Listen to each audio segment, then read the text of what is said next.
behind it. So we met the family, and I think he must have been a grandson. And so would Kempton have liked this?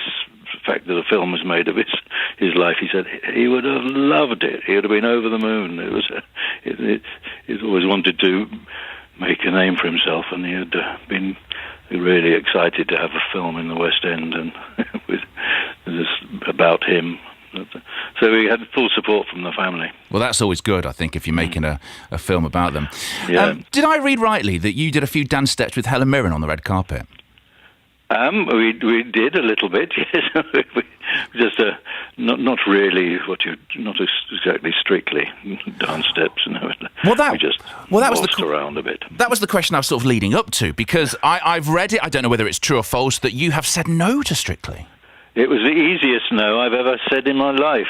Oh, but Jim, would have loved to have seen that. I can see you, a vision in taffeta on the dance floor. You'd have seen me for about 1 week at the most, probably only half of the first week before everyone had screamed and said, no, get him off. I absolutely refute that. I think you'd have been there. So are you somebody, if there is a dance floor, will you make it to the dance floor, Jim?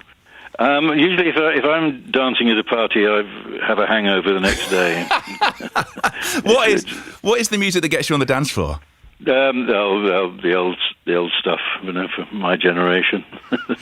My generation would be one, yeah. Oh, would it? I mean, maybe, I don't know if we can dig it out quick enough to get you dancing. Oh, my producer Simon literally tapping away on a keyboard right now as he does it.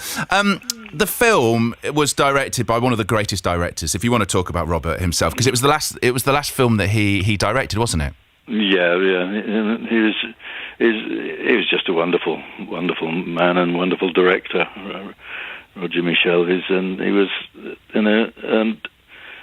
worked in the theatre and the cinema, and everyone who ever worked with him was looking forward to working with him again.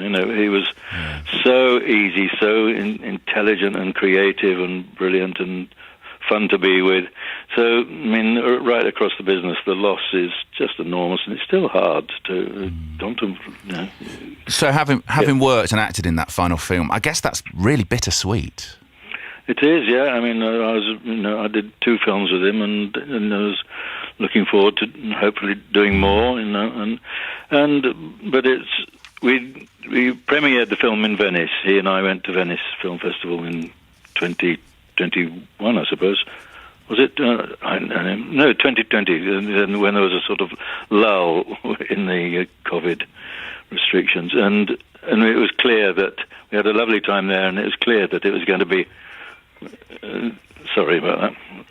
Is that someone else calling you? Which other radio station's that? Tell him you're busy. Tell him you're busy, Jim. It was clear that it was going to be a successful film, and everyone loved it in Venice, and that was terrific. Well, Jim, thank you so much for sharing your time with us this morning. What's the rest of your Saturday got in store for you? I'm driving out of the country to go and see some family for lunch. Well, have a wonderful time, Jim. Thank you so much for taking the time to chat to this morning. And I don't know if you've got time for a bit of dance floor, but we've dug out the Who for you. Thank you, Jim. Oh, brilliant. Thank you very much. That's great. Thank you.